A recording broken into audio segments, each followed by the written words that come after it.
Bienvenidos a esta tercera temporada de Encuentros del Séptimo Tipo, la Biblioteca Celestial.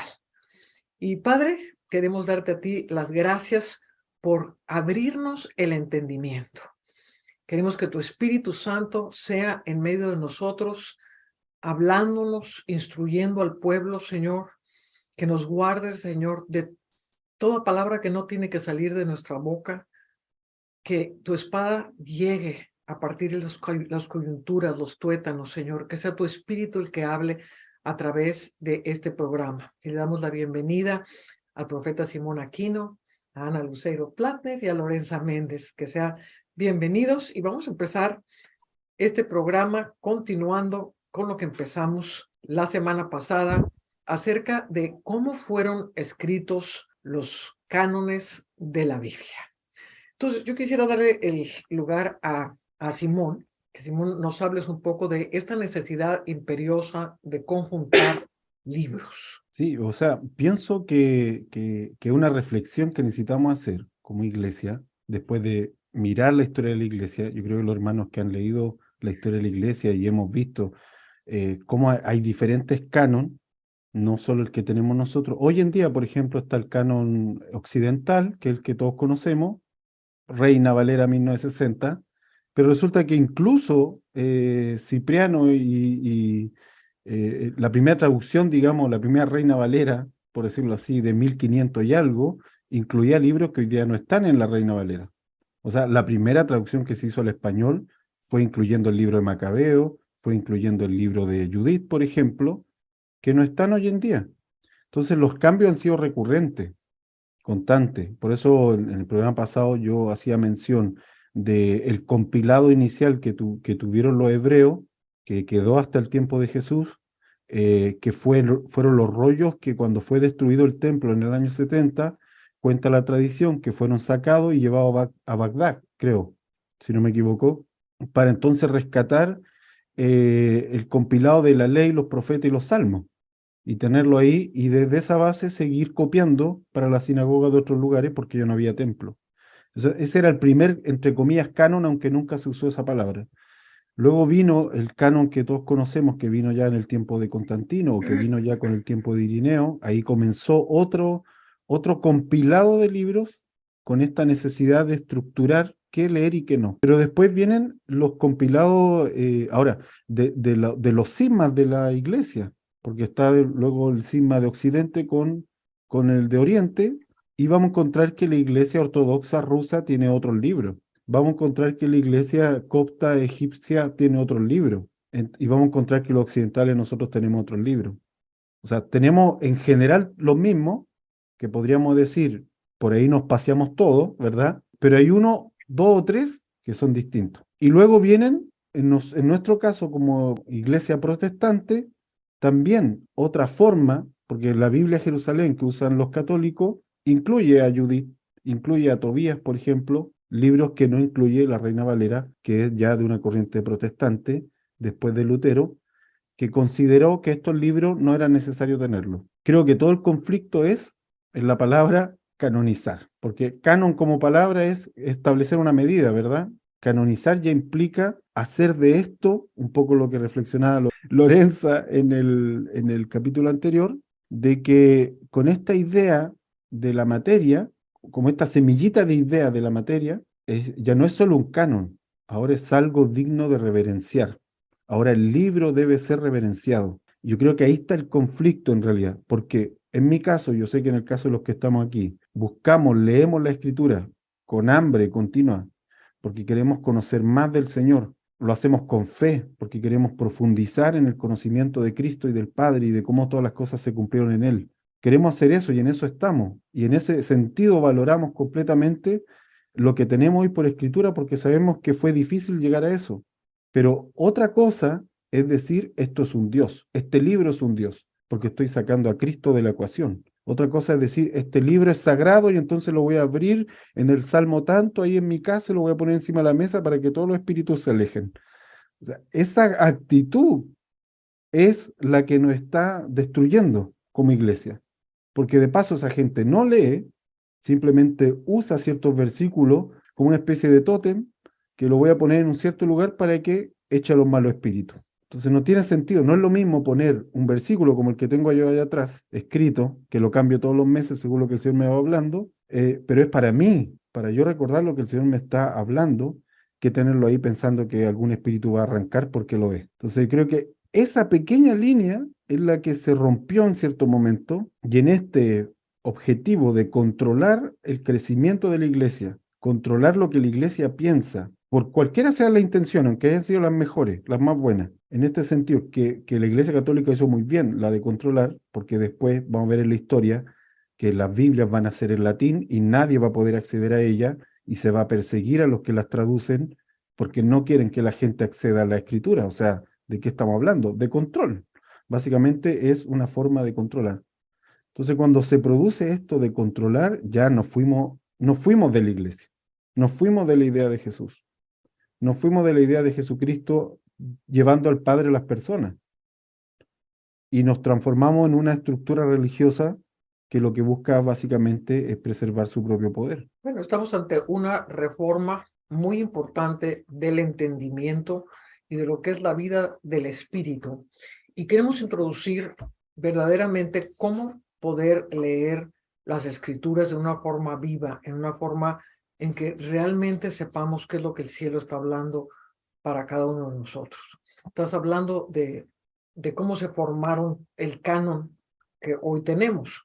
Y de hecho, quiero meter un poquito en la historia, porque la idea de conjuntar documentos es una idea antigua, es una idea que desde el principio empezaron a circular muchos documentos, como fue el Pastor de Hermas, como fue la Epístola de Bernabé, como fue el Apocalipsis de Pedro, el Evangelio de Pedro, Clemente fue muy importante, las cartas de Clemente fueron muy importantes y circulaban en la iglesia primitiva. Entonces, la idea de conjuntar un documento que pudiese llegar a ser un canon, la palabra canon significa una vara derecha, o sea, lo que nos mete en el camino derecho, en la doctrina correcta. Entonces, lo que significa canon, y de ahí, como tú dijiste, la palabra canonizar significa hacerlo santo, inmutable, incorregible, no puedes quitarle ni una coma. Entonces, vemos aparecer en la historia durante los primeros 2 siglos, más bien en el siglo segundo, porque en el primer siglo prácticamente pues solamente circulaba la didascalia y una que otra carta al final, el Evangelio de Lucas. Entonces, a principios del siglo segundo, vemos que se empieza a formar un sínodo y empiezan a conjuntar el primer concilio que se llamó el Códice Muratori. Este código conjuntaba una cierta cantidad de libros que en ellos se inspira también Irineo, ya más tarde, en el 160, para tratar de buscar una idea de un canon, y le agradecemos a Irineo que le haya puesto los 4 evangelios, aunque yo creo que eran 5, pero dejémoslo en 4, y de ahí vamos a ver aparecer un personaje sumamente importante que es Atanasio. Atanasio va a surgir en el siglo IV, ya en los 300 y pocos. Surge Atanasio, un obispo de Alejandría, y él va a ser el primero que va a conjuntar ya lo que conocemos hoy como el canon occidental o lo que fue el canon del Antiguo Testamento. Entonces, a mí lo que me impresiona de todo esto es que Atanasio no conjuntó a una serie de sabios para ver cuáles eran los libros que se iban a poner, simplemente decidió estos son los libros, se basó obviamente en el códice siriático que conjuntaba ya varios de los libros, pero en ellos también pues aparecía la epístola de Bernabé, también contiene las cartas de Clemente, y Atanasio solito decidió estos son los libros que van a ser el canon, y él instituye solito el canon hasta el día de hoy. Entonces, esto es muy importante y, a ver, Ana tiene algo que decir al respecto. Esta parte a mí me llevó a un viaje en el tiempo increíble, porque cuando Atanasio decide pues seguir básicamente, porque él era seguidor de Irineo, no varias generaciones después, pero era de esa misma línea. Y entonces llega una Pascua y dice, ok, todos los libros que no sean los que están dentro de este libro, que este va a ser el canon, deben ser destruidos. Y él escribe esto y lo manda a todos los monasterios de Egipto, de Alejandría, de todas las zonas, ¿no? Entonces, tú imagínate lo que ha de haber sido un monje, un escriba de esas épocas, que eran los que fotocopiaban, los que guardaban todos estos rollos como grandes tesoros, y que de repente te llegue una carta del obispo de Alejandría diciéndote que todos estos libros que están aquí los tienes que destruir porque no están dentro de la listita que es la lista oficial. O sea, yo me pongo en los zapatos de estos monjes, la tristeza que debe de haber sido para ellos decir, esta riqueza se va a perder. Y algunos de ellos decidieron esconder a algunos y meterlos en cuevas, y son los que hemos estado recuperando o trayendo a la luz en todo el siglo pasado, ¿no? Entonces yo tengo una teoría. Y esta teoría, y es simplemente una teoría, es que la historia a lo largo del año 300 hasta el año 1800 y tantos, que empezaron a salir a la luz de todos estos libros, y voy a hablar como hablaba Pedro, dicen las escrituras, no me acuerdo dónde, que estos escritos estaban siendo escritos no para esta generación, sino para una que había de venir. Entonces, dentro de mí empezó a saltar algo vivo, porque de repente me di cuenta que somos nosotros, esa generación, para lo cual estos escritos que estuvieron guardados por 2000 años estaban finalmente saliendo a la luz, estaban finalmente siendo traducidos, estaban finalmente preparados para que ese eco que salió hace 2000 años, nosotros podamos verlo con una perspectiva completamente diferente. Entonces, es simplemente un paréntesis de lo que pasó en ese momento y a dónde estamos llegando hoy en día con esos escritos que fueron escondidos en aquel entonces y que están saliendo a la luz ahora. Y también vemos una persecución terrible durante el tiempo de Irineo, a finales del siglo II, que él literalmente empezó a quemar todos los documentos que le sonaran gnósticos. Entonces, todos los documentos que tenían una inspiración del espíritu, los empezó a quemar. Y ahí hubo muchos documentos que fueron enterrados y fueron descubiertos no hace mucho tiempo, en el siglo pasado, en los 1900, en una cueva llamada Nag Hammadi. Entonces, primero se había descubierto el Evangelio de Tomás en otra cueva, pero nada más tenían un pedacito del Evangelio de Tomás, nunca supieron qué hacer con él, y luego al descubrirse los rollos del Nag Hammadi y los rollos del Qumran, pues empieza a salir a la luz una gran cantidad de documentos pues que han estado escondidos por 20 siglos. Entonces, obviamente, muchos de estos documentos pues sí eran gnósticos y herejes y otros no. Entonces, aquí es donde tenemos que tener discernimiento, pero aquí es donde vemos surgir el Evangelio de Tomás, que a mí me parece un evangelio sumamente importante, y aunque no tiene las características de Jesús en la carne, como lo decía Irineo cuando conformó los 4 evangelios, sí tiene anotaciones o tiene dichos. El Evangelio de Tomás se llama los dichos de Jesús, tiene dichos que sí están repetidos en los otros evangelios. Entonces, al leer el Evangelio de Tomás, pues nos damos cuenta que sí es coherente en muchas partes con dichos que Jesús dijo en los otros 4 evangelios. Y obviamente, pues no tiene nada que ver con gnosticismo, porque obviamente Tomás y sus dichos, pues están coherentes con el sacrificio de Jesucristo, con Jesús venido en carne, con la expresión del Espíritu dentro de nosotros, y no tiene nada que ver con el gnosticismo. De hecho, era un evangelio que circulaba comúnmente en la iglesia primitiva y que, como nos contaba Lorenza la vez pasada, cuando Irineo decidió que solamente eran 4, porque eran 4 vientos y porque eran 4 puntos cardinales, entonces nada más podía haber 4 evangelios. Pues curiosamente, el número 5 tiene que ver con Cristo, tiene que ver con 5 ministerios, entonces, ¿por qué no 5?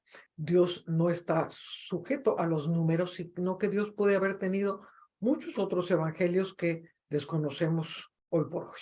Es muy interesante cuando Irineo toma en el año 169 más o menos, porque tenemos que deshacernos también de la simpleza de pensar si Irineo delimitó el canon, es malo. Y hay cosas que van fuera del canon que son buenas. Derrumbemos esos pensamientos dentro nuestro, porque Irineo va a hacer algo que es sumamente lleno de valor. Tiene que haber alguien que asuma la responsabilidad total y enfrente la responsabilidad y ponga la cara para hablar de cómo hay que discernir las cosas en un tiempo tan condensado como el que se estaba viviendo. O sea, recordemos que la primera iglesia es la iglesia en pañales. El primer siglo se está apenas, todo empieza a tomar forma, las cosas empiezan a desarrollarse y no hay un status quo de cómo deberían ser las cosas. Y hoy nosotros no podemos mirar al pasado y decir, claro, la iglesia primitiva la tenía más fácil, tenían tal vez traducciones no tan manoseadas, y el modelo que tenemos es la primera iglesia. No, estamos lejos de eso. Esta era la iglesia en pañales, un tiempo súper emocionante, igual que hoy, donde las cosas van a empezar a tomar forma y desarrollarse. Claro, en un tiempo tan emocionante hay mucho drama, y parte del drama, de los héroes que salen en la mitad de tanto drama, son los que tienen los pantalones bien puestos y se hacen responsables de cómo hablar y cómo discernir una época. Y uno de estos valientes fue Irineo. Entonces, tratando de defenderlo un poco, cuando de las corrientes más pesadas era ¿cuál es la fuente de salvación? Si es el sacrificio de Jesús hecho carne o si es a través de saber que todo lo material, el mundo, tu carne, lo que llegas a obtener, toda la parte material de la vida es de despojarse, no importa, mientras te enfoques en el conocimiento de quién eres tú.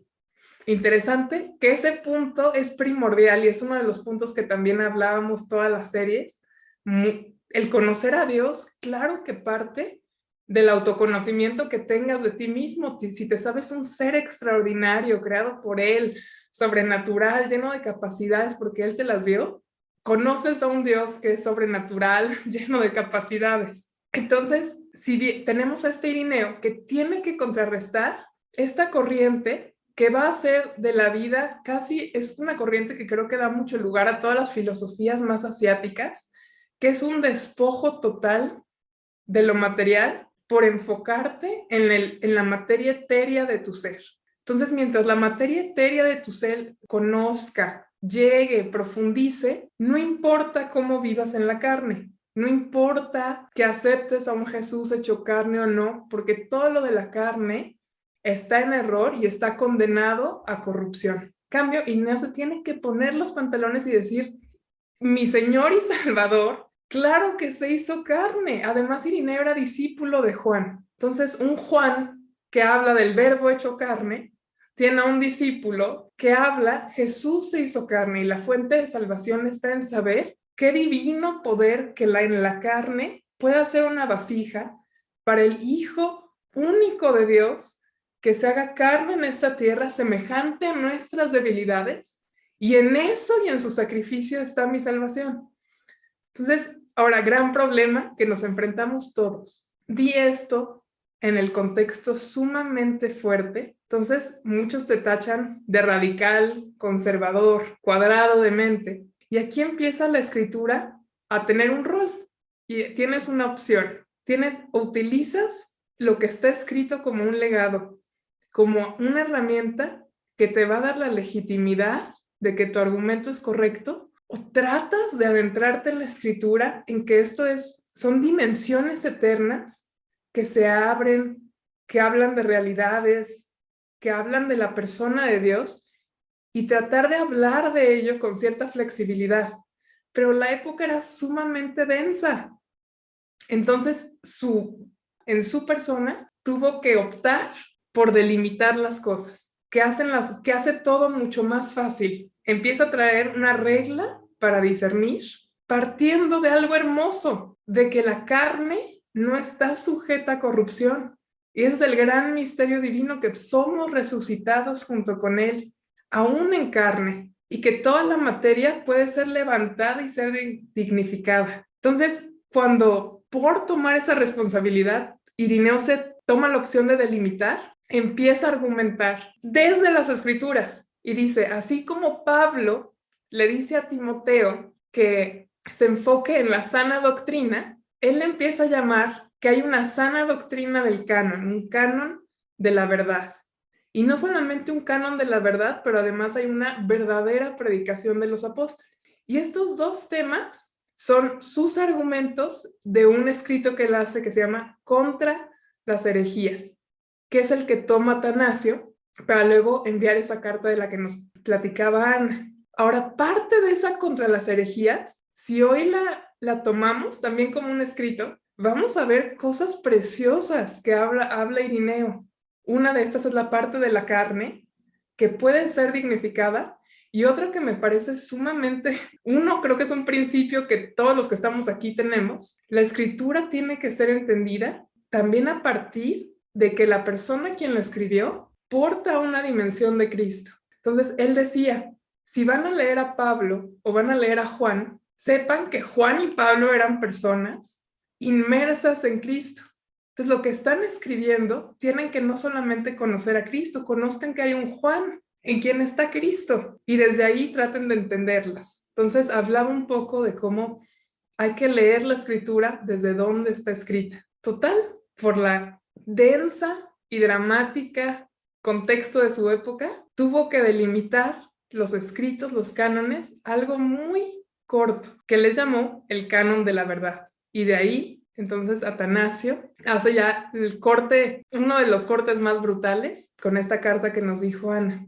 Es importante entender a Irineo, no solamente porque negó la experiencia espiritual y cerró la posibilidad de tener experiencias en el espíritu para tener un canon consistente. Entonces, ¿cuál es la parte valiosa de eso? Entonces, volviendo a la historia, había tantas corrientes y tantas formas diversas de manifestar y de recibir, como lo podemos tener hoy en día. La gente que no tiene una base escritural correcta y que nada más está basando en sus experiencias espirituales, pues es muy difícil darle un consenso que todo el mundo pueda seguir con tantas experiencias diversas, y en aquel momento había muchas experiencias diversas. Entonces, él llegó a la conclusión que en medio de tantas experiencias del espíritu era imposible conjuntar un canon o algo en el que realmente la iglesia pudiera estar sustentada y, como decías anteriormente, pudiera tener un ancla para decir, bueno, pues esto es importante y en esto puedo basar mis creencias. Y esta parte es muy importante, porque hoy en día estamos, yo creo, viviendo un ciclo de experiencias iguales. O sea, nosotros recibimos una gran cantidad de gente que tienen experiencias espirituales que verdaderamente están loquísimas.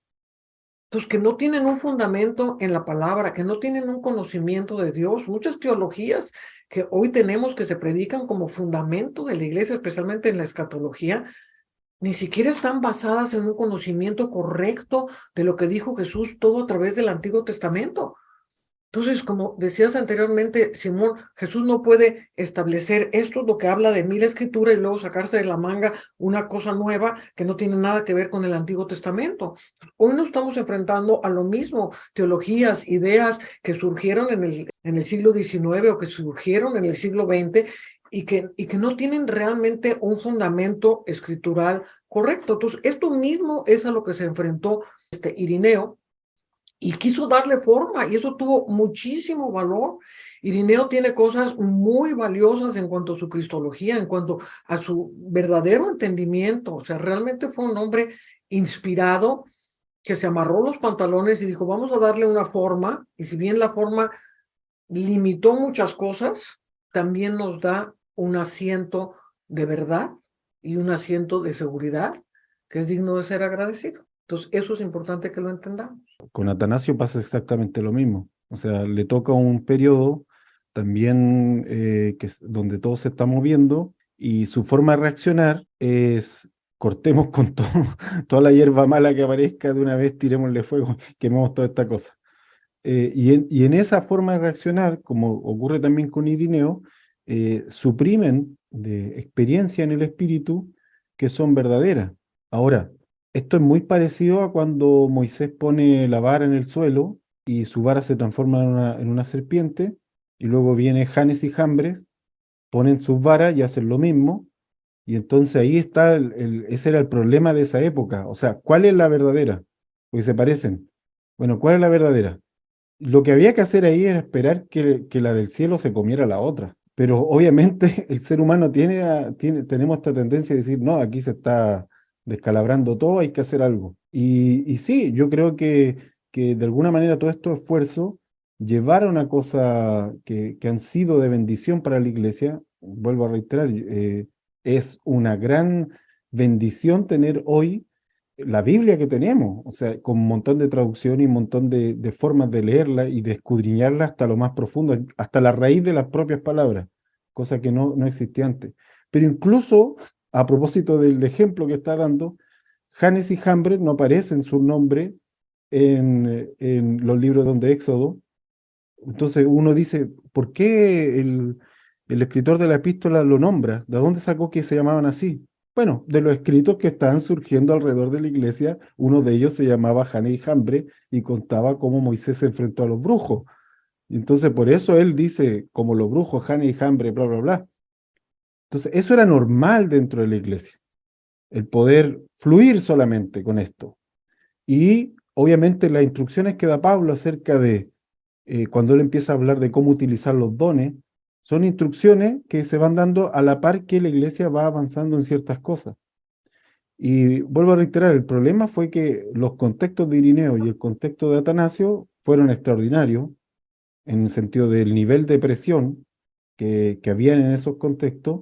Y ahí vemos entonces un Atanasio que también manda a quemar todo. O sea, dice, ¿sabéis que me aburrí? Una cosa así, me aburrí, vamos, esto ya lleva muchos años, este asunto, pero como vemos, las herejías no paran así.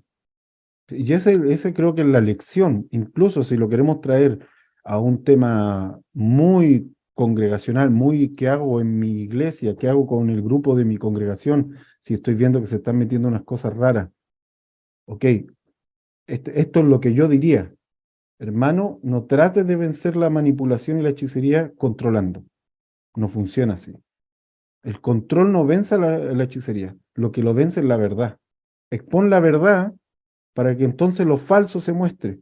Si no, Jesús habría agarrado a Judas de la oreja y lo habría sacado de los 12 de una vez, pero lo dejó estar ahí para que solo se manifestara por sí mismo quién era el hijo de perdición. Entonces Juan también lo dice en algún momento, cuando ya empezaban todas estas cosas raras a aparecer, y Juan dice, este es el espíritu del anticristo, también dice, no todos son de nosotros. Ahora estamos hablando del Juan que experimentó tener a Judas por 3 años con él y luego se da cuenta que era el traidor a quien el diablo usaba. O sea, él sí sabe de que se le meta gente. Y esto es una lección, creo que para la iglesia no tenemos que perder de vista. Aún en el Edén puede haber una serpiente ahí esperando hablar al oído.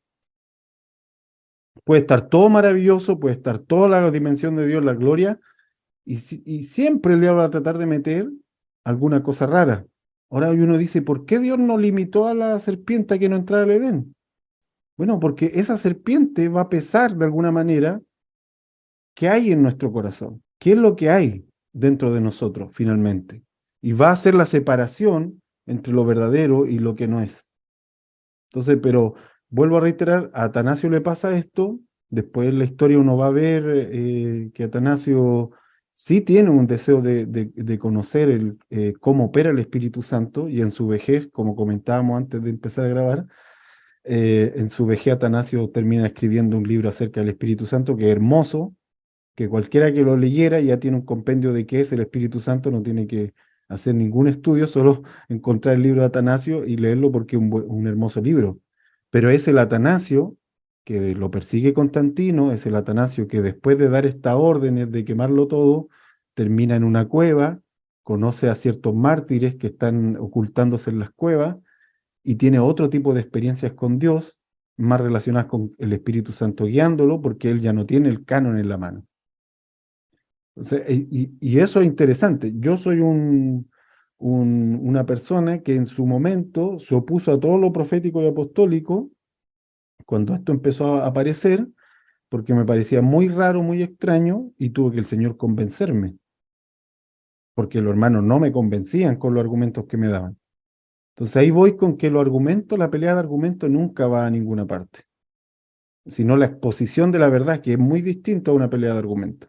Sí, y eso se hizo muy común. O sea, la iglesia dentro de los seminarios teológicos enseñaban el debate. O sea, cómo debatir tu punto, cómo debatir algo, y esto pues no conlleva a ninguna verdad, sino el espíritu es el que da testimonio. Y como tú dices, la verdad, cuando la verdad es expuesta, la verdad necesariamente corrige el error, porque la verdad tiene un peso que la mentira no tiene. La mentira es insubstancial, no tiene peso, no tiene sustancia. Cuando la verdad se manifiesta, la verdad es luz. La verdad la sientes al Cristo que se está manifestando, sientes la luz divina que está tocando tu espíritu, entonces sabes que algo es verdadero. En un debate estás entrando en el espíritu de Grecia, que es lo que le pasó a Pablo cuando entró a Atenas. Empezó a debatir en el mismo espíritu que los griegos. No, es que el Dios que ustedes adoran, el Dios desconocido, que quién sabe qué, que quién sabe cuándo, y se levantaron contra él y empezaron a reírse de él, porque no tenía poder el debatir con el mismo espíritu de Grecia, con el espíritu del razonamiento.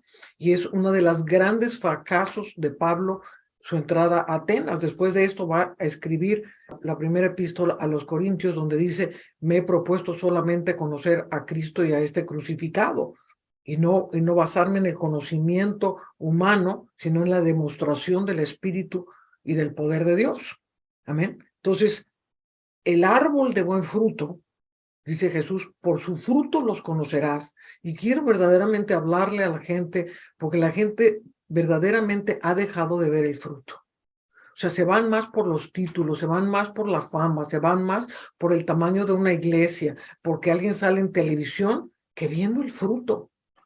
Y Jesús dijo, ¿cómo los voy a conocer? Por el fruto los conoceréis. ¿Cuál es el fruto de una vida justa? O sea, a lo mejor el fruto de una vida justa, pues fue alguien en un monasterio pues que no tuvo grandes seguidores, pero que tuvo experiencias extraordinarias, como muchos de ustedes me han oído hablar de Nicolás von der Flugt, Nicolás del Río en Suiza. O sea, un ermita maravilloso que ayunó por 20 años y medio, sin comer absolutamente nada y sin beber nada. O sea, sobrenaturalmente su cuerpo sobrevivió y solamente tuvo 16 gentes con las que habló. Y estas 16 gentes fueron las que Dios usó para hacer de Suiza una nación. Entonces, ¿qué ministerio tan increíble? ¿Cuál fue el fruto? Una nación. O sea, dio luz una nación, de una nación que fue una parte sumamente importante en la reforma. Entonces, no es porque salgas en televisión, no es porque te llamen apóstol, profeta, obispo, superintendente o como te quieran llamar. Es cuál es el fruto de Cristo en ti.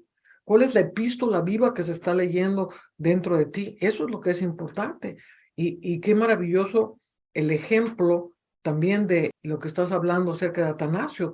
Un hombre de rigor, un hombre que puso reglas, que puso limitaciones a la palabra, pero que al final cambió su vida por causa de la persecución y fue lleno del Espíritu Santo, cosa que él había perseguido antes, igual que Irineo. Y fue lleno del Espíritu Santo a punto de escribir un libro acerca del Espíritu Santo. Entonces, aún la gente más rígida, ojalá esté yo hablándole verdaderamente a los aires, que aún la gente más rígida pueda recibir un cambio en su espíritu. Amén. Puedan recibir las verdades que están saliendo del cielo y que esa palabra escrita, ya sea en el canon de la Biblia o en algún libro apócrifo, análogo a la Biblia, que ilumine la Biblia, que nos dé entendimiento, pueda encontrar su verdad, pueda encontrar su propósito, pueda encontrar ese llamado eterno que nos activa a todos por el Espíritu. Y de ahí, imagínate, si algo nos puede ser una constante, es que tanto en las personas mismas o en la palabra escrita, Dios mismo, el Padre de las luces, el creador de todo, tiene su plan perfecto para, si es en épocas de gran oscuridad, hacer surgir aquella pequeña luz que mantiene la verdad intacta. Por ejemplo, un Isaías, un Jeremías, épocas más contemporáneas, un Martín Lutero, parándose por la verdad, y todos los precursores de Martín Lutero. Siempre hay algo que el Señor está preservando intacto, santo, verdadero. Y cuando se habla de la palabra escrita, de un registro escrito, el Padre tiene esa misma dinámica. No importa cuánta delimitación, no importa cuánta persecución hubo, vemos en épocas, en tiempos súper contemporáneos, apenas la historia de los escritos de Nag Hammadi, apenas en el año 50, 1950, se descubrieron. Siempre hacen que surjan a la luz y se preservaron en papiros. O sea, ¡qué barbaridad! Que se preserve la tinta. Y yo he visto documentos súper antiguos, pues no se lee la tinta, ya se perdieron, la tinta se corrió un poquito más, hubo mucha humedad, hizo que el moho se empezara a entretejer con la tinta, ya no se pueden leer. Y sin embargo, hay escritos que se preservaron. A pesar de todos los obstáculos, a pesar de todo, ¿no será que tienen un propósito súper especial en Dios para que a través de todas las circunstancias negativas se preservaran y surgieran? Creo que esto nos puede abrir mucho más a abrazar libros que, bueno, no están en el canon y ni modo. No es que sean malos, tenemos que eliminar esta simpleza de pensar canon bueno, fuera el canon malo, que esté implantada consciente o inconscientemente.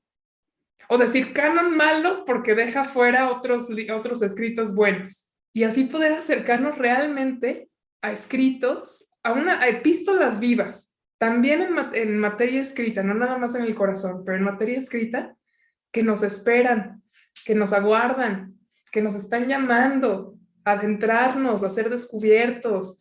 Sí, porque yo creo que Dios es un Dios que no terminó de hablar en el siglo I, y ya Dios se cayó porque ya todo lo que iba a hablarle a la humanidad terminó ahí. Pues yo creo que sigue habiendo una voz profética, sigue habiendo una interacción entre el cielo y la tierra en que Dios quiere hablarle a gente de nuestra generación, con problemas de nuestra generación que obviamente no los vivieron en la iglesia primitiva. Entonces Dios necesita darnos herramientas, darnos formas para llegar a ser una generación de luz en medio de las tinieblas de hoy, no en medio de las tinieblas de hace 2000 años.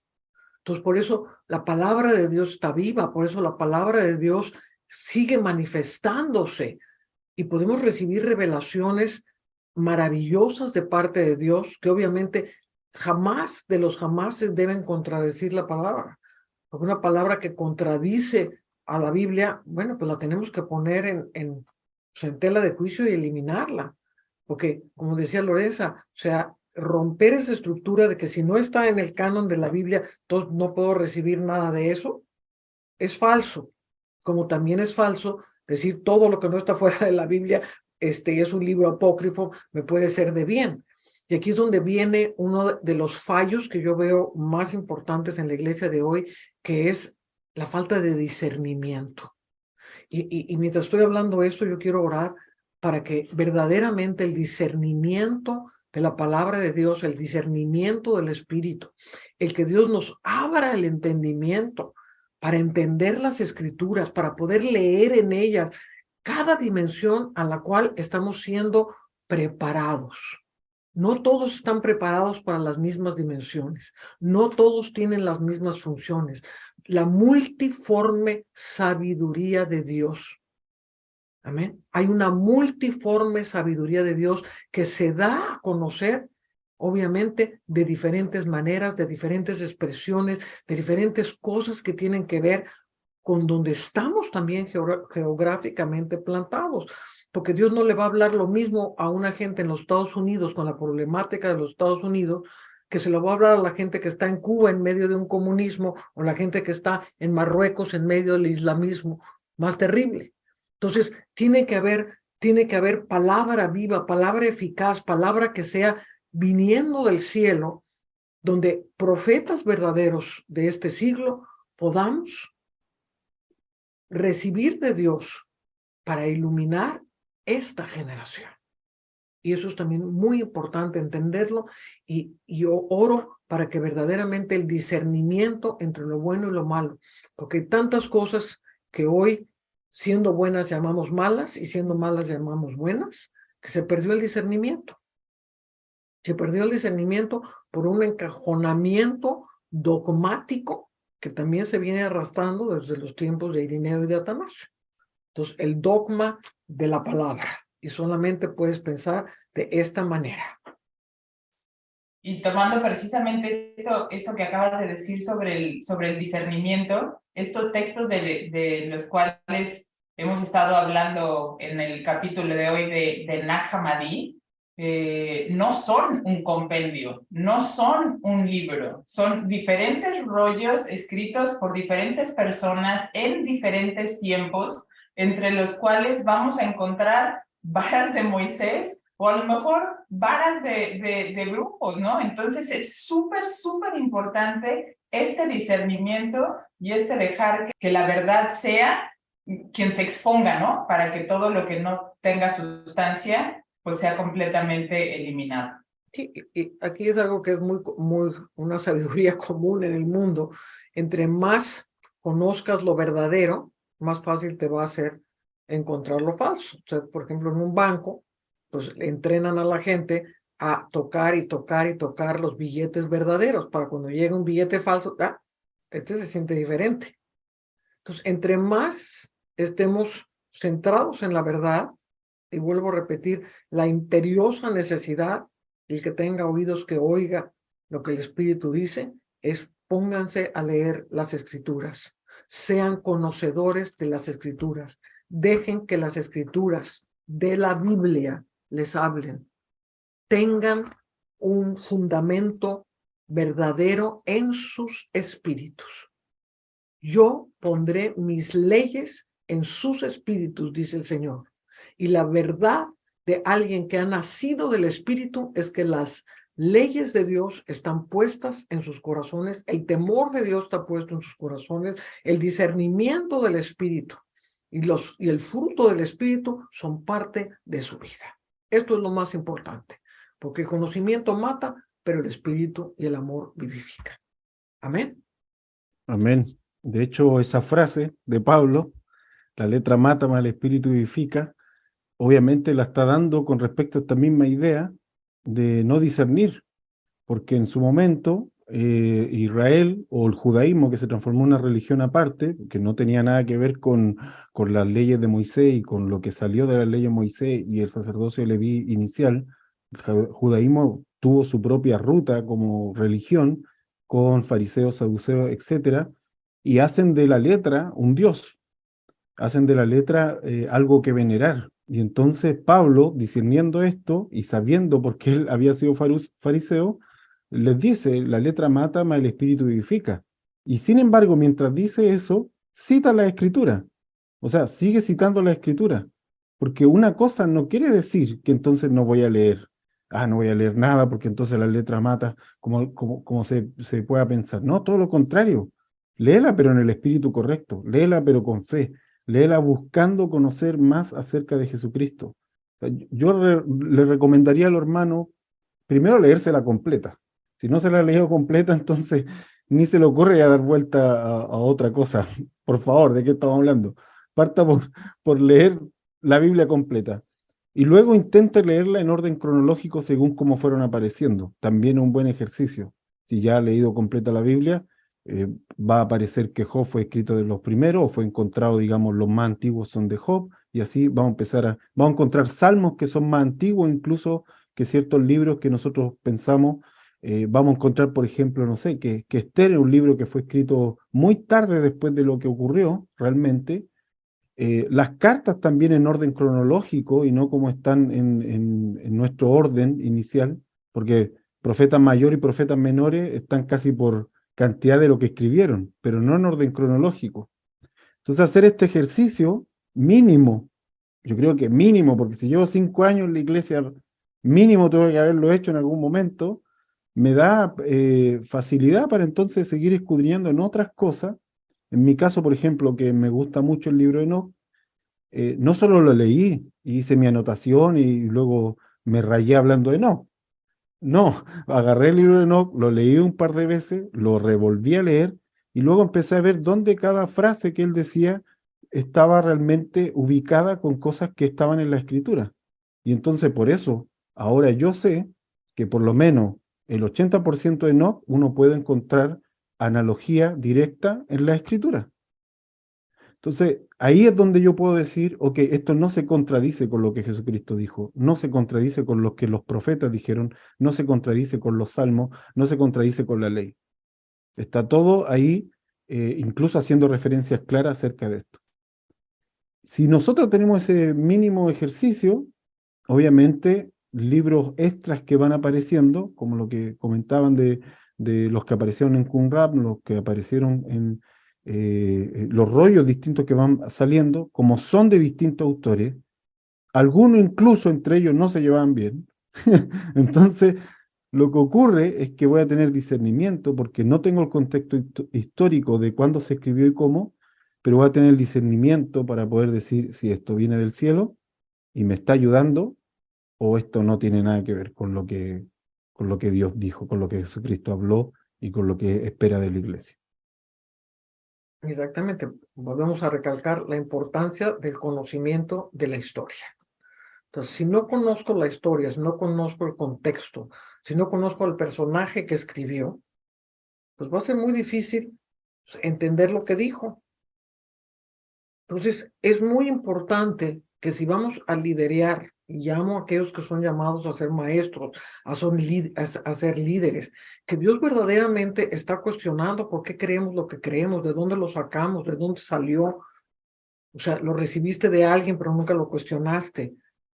No, tenemos que escudriñar las escrituras, tenemos que escudriñar la historia, tenemos que ser conocedores de quiénes son los personajes.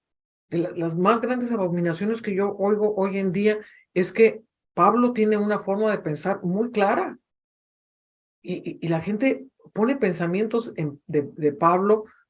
Un día Pablo piensa esto, un día Pablo piensa lo otro, un día Pablo dice, no hay varón, ni mujer, ni judío, ni griego, al otro día dice, no, pues la mujer cae en la congregación. ¿Cómo piensa Pablo? O sea, ¿cuál es el pensamiento de Pablo? O sea, si voy a interpretar a Pablo, tengo que conocer el pensamiento lineal de cómo pensaba este autor a través de todas sus epístolas y llegar a un consenso. Esto es lo que creía Pablo. O sea, Pablo no creía que nos íbamos a encontrar en una nube con Jesús. Pablo decía que en él vivimos, nos movemos y somos. Él sabía Cristo en vosotros, la esperanza de gloria. O sea, Pablo creía en una presencia literal de Cristo dentro de nosotros. Entonces, pensar que Pablo creía que estamos aquí, pero nos vamos a encontrar con Cristo por allá, no tiene patas ni cabeza. Entonces, necesito conocer cómo piensa el autor. Y para conocer cómo piensa el autor, tengo que determinar esa línea de pensamiento clara a través de todos sus escritos. Y así también me voy a dar cuenta qué cosas pudieron haber sido añadidas, porque también vamos a encontrar, no muchas, pero hay algunas pocas, que fueron añadidas por los escribas que copiaban las escrituras. Entonces, cuando vemos que algo está literalmente opuesto a cómo está escrito el resto de una carta, de repente un añadido ahí, esto como que no viene al caso, vamos a cuestionar, vamos a investigar, vamos a buscar. Y entonces vamos a poder llegar a la verdad. Bueno, pues vamos a tenemos mucha tela de dónde cortar, así que vamos a dejar este tema para nuestro siguiente programa en Encuentros del Séptimo Tipo. Les esperamos y esperemos que todo esto sea de iluminación para ustedes y que verdaderamente podamos sembrar en ustedes una semilla de escudriñar, de buscar, de conocer a Dios profundamente y que te enamores